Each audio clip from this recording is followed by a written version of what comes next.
যদি আমাদেরকে পছন্দ না হয়, যদি আমাদেরকে ভোট আপনারা নাও দেন, কিন্তু অ্যাটলিস্ট হ্যাঁ পক্ষে আপনারা ভোট দিবেন।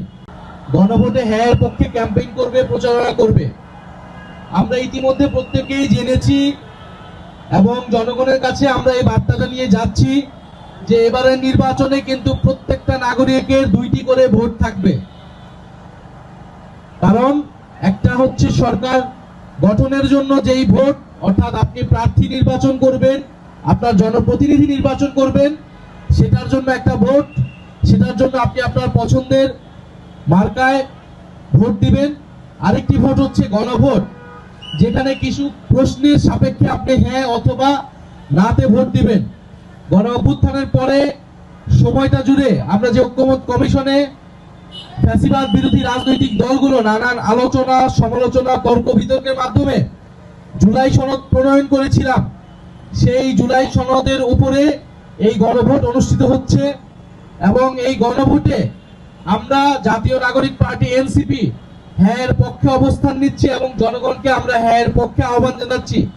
আমরা বলছি যদি আমাদেরকে পছন্দ না হয়, যদি আমাদেরকে ভোট আপনারা নাও দেন, কিন্তু অ্যাটলিস্ট হ্যাঁ পক্ষে আপনারা ভোট দিবেন। দল মত নির্বিশেষে আমাদের প্রত্যেকের দায়িত্ব এই হ্যাঁ পক্ষে ভোট দেওয়া। কারণ হ্যাঁ পক্ষে ভোট দিলে সংস্কার প্রক্রিয়া আগাবে, জুলাই সনদ বাস্তবায়ন হবে। গণ অভ্যুত্থানের পরে আমরা যেই ফ্যাসিবাদী স্বৈরতান্ত্রিক ব্যবস্থা সিস্টেমের পরিবর্তন করতে চেয়েছিলাম, সেইটা কিছুটা হলেও পরিবর্তন হবে। আর যদি না জয়যুক্ত হয়, তাহলে আসলে আগের ব্যবস্থাতেই থেকে যাবে এবং কোনো ধরনের পরিবর্তনই হবে না এবং গণ অভ্যুত্থান আসলে সম্পূর্ণভাবেই ব্যর্থ হবে। শুধুমাত্র সরকার পরিবর্তন হবে। একটা সরকার গিয়েছে, একটা দল গিয়েছে, হয়তো ভোটের মাধ্যমে আরেকটা দল আসবে, কিন্তু আগের সিস্টেমে, আগের পদ্ধতিতে কিন্তু তারা দেশ চালাবে। ফলে সবচেয়ে ভালো মানুষটাকে যদি সরকারে বসানো হয়, তাহলে সে দেশের কোনো পরিবর্তন করতে পারবে না। এই জন্য আমরা বলছি আপনারা হ্যাঁ পক্ষে, সংস্কারের পক্ষে ভোট দিবেন এবং দল মত নির্বিশেষে আমরা সংস্কারের পক্ষে, হ্যাঁ পক্ষে ক্যাম্পেইন করব। সেইটার জন্যই আজকের এই উদ্যোগটা। আমরা এরকম আরো অনেক উদ্যোগ এই পুরো ইলেকশনের আগ মুহূর্ত পর্যন্ত নিব। ইলেকশনের দিন পর্যন্ত আমরা হ্যাঁ পক্ষে এবং 11 দলীয় জোটের পক্ষে আমরা ক্যাম্পেইন চালাবো। এখন বন্ধুগণ, আমাদের এই হ্যাঁ পক্ষে কথা বলা বা ভোট দেওয়ার জন্য প্রচারণা করার দায়িত্বটা আমাদের সকলেরই ছিল, সকল রাজনৈতিক দলেরই ছিল। কিন্তু আমরা দেখতে পাচ্ছি কোন বিশেষ রাজনৈতিক দল তারা ন্যায়ের পক্ষে কথা বলা শুরু করছে।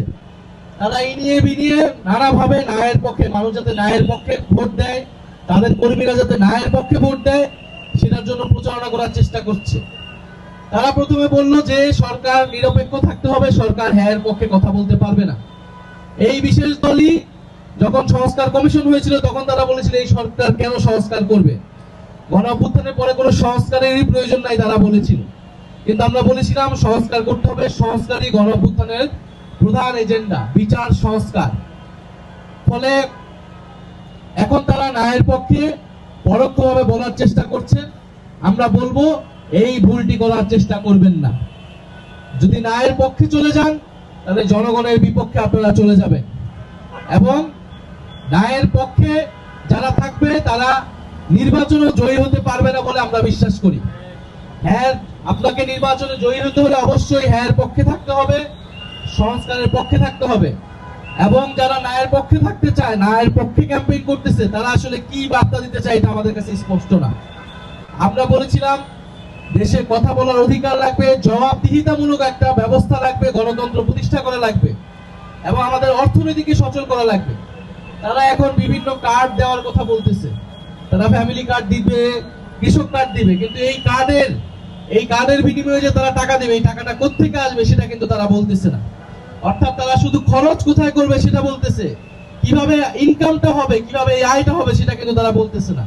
ফলে দেখা যাবে এই কার্ড দিতে গিয়ে তারা আবার ভ্যাট বাড়াইতে হবে তাদেরকে এবং দেশের জনগণের উপর আবার চাপ পড়বে। অথবা এই কার্ড শুধুমাত্র দলীয় লোকেরাই পাবে, সাধারণ মানুষ পাবে না।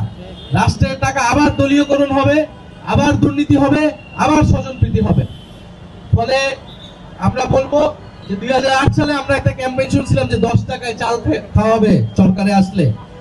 এই 10 টাকায় চাল খাওয়ানোর কথা বলে এসে এই দেশটা ছারখার করে দিয়ে গেছে সেই সরকার। আমরা মনে করি জনগণ এবার সচেতন। মানুষ 16 বছর ধরে ভোট দিতে পারে নাই, ফলে মানুষের ভোট এবার কিনা যাবে না, এবং সস্তা কোনো প্রচারণা করেও মানুষকে নিজের দিকে অ্যাট্রাক্ট করা যাবে না। মানুষ খুব সচেতন ভাবে এবার ভোট দিবে। আমাদের আহ্বান থাকবে তরুণ সমাজ, সাধারণ মানুষ, গণ অভ্যুত্থানে যারা অংশগ্রহণ করেছেন, আপনারা সচেতন ভাবে ভোট দিবেন। কারণ এবারের ভোট বাংলাদেশকে 50 বছর এগিয়ে নিয়ে যাওয়ার জন্য ভোট। কেবল একটা শুধুমাত্র সরকার গঠনের জন্য এই ভোট না, গণ অভ্যুত্থানের পরের ভোট, প্রত্যেকটা গণ অভ্যুত্থানের পরের ভোট কিন্তু বাংলাদেশকে এগিয়ে নিয়ে গেছে। ফলে আমরা মনে করি এই নির্বাচনে মানুষ সচেতন ভাবে ভোট দিবে, এবং আমরা যাতে মানুষকে কোনো ধরনের প্রতারণার আশ্রয় না নেই। দেশের সত্যিকার অর্থে যে সমস্যাগুলো রয়েছে, অর্থনৈতিক সমস্যা, দেশের কৃষি সমস্যা, কর্মসংস্থানের সমস্যা, এই সমস্যাগুলো নিয়ে আমরা কাজ করব। জাতীয় নাগরিক পার্টি এনসিপি সেই প্রতিশ্রুতি সবসময় দিয়ে এসেছে। আমরা চাই দেশের চাঁদাবাজি, দুর্নীতি এগুলো থাকবে না, সেটার জন্য জবাবদিহিতামূলক ব্যবস্থা লাগবে। প্রশাসন নিরপেক্ষ হতে হবে, পুলিশ বিচার ব্যবস্থা নিরপেক্ষ হতে হবে। আপনাকে কোথাও চাকরি পেতে হলে ঘুষ দিতে হবে না, আপনার কোনো পারিবারিক, আপনার মামা খালু লাগবে না, স্বজনপ্রীতি লাগবে না। কিন্তু আমরা এই কয়েকদিন আগেও কিন্তু শুনেছি এই সরকারের সময়ও এই প্রাথমিক পরীক্ষার একটা পরীক্ষার প্রশ্ন ফাঁস হয়েছে, অর্থাৎ সেই আগের ব্যবস্থাটাই এখনো বহাল আছে, কারণ জবাবদিহিতামূলক কোনো ব্যবস্থা আমরা প্রতিষ্ঠা করতে পারি নাই। ফলে এই নির্বাচনে যদি হ্যাঁ জয়যুক্ত না হয়, তাহলে কিন্তু আমরা আগের ব্যবস্থায় রয়ে যাব, সেই হাসিনার ব্যবস্থায় রয়ে যাব। আমরা কি আর হাসিনার ব্যবস্থায় থাকতে চাই? আমরা নতুন গণতান্ত্রিক ব্যবস্থায় যেতে চাই, আমরা নতুন বন্দোবস্ত প্রতিষ্ঠা করতে চাই, এবং আমরা বিশ্বাস করি 11 দলীয় জোট নির্বাচনে বিজয়ী হয়ে এই নতুন ব্যবস্থা প্রতিষ্ঠা করবে। সংস্কারে শুধু জুলাই সনদ নয়, শুধু জুলাই সনদ আদেশ নয়, বরং এছাড়াও যে নানান সংস্কার কমিশনের প্রস্তাবনা ছিল, সেগুলো নিয়ে আমরা কাজ করব, সেগুলো বাস্তবায়ন করব। এবং জনগণের প্রতি আমাদের আবারও আহ্বান, অনুরোধ, আপনারা এবার বিচার বিবেচনা করে আপনারা ভোট দিবেন, এবং দল মত নির্বিশেষে গণভোটে হ্যাঁ দিবেন। আমরা সবাই গণভোটে কি দিব? গণভোটে হ্যাঁ দিব। গণভোটে হ্যাঁ পক্ষে থাকবো, হ্যাঁ এর পক্ষে শক্তি ইনশাল্লাহ এবার নির্বাচনে বিজয়ী হবে এবং সরকার গঠন করবে। আসসালামু আলাইকুম।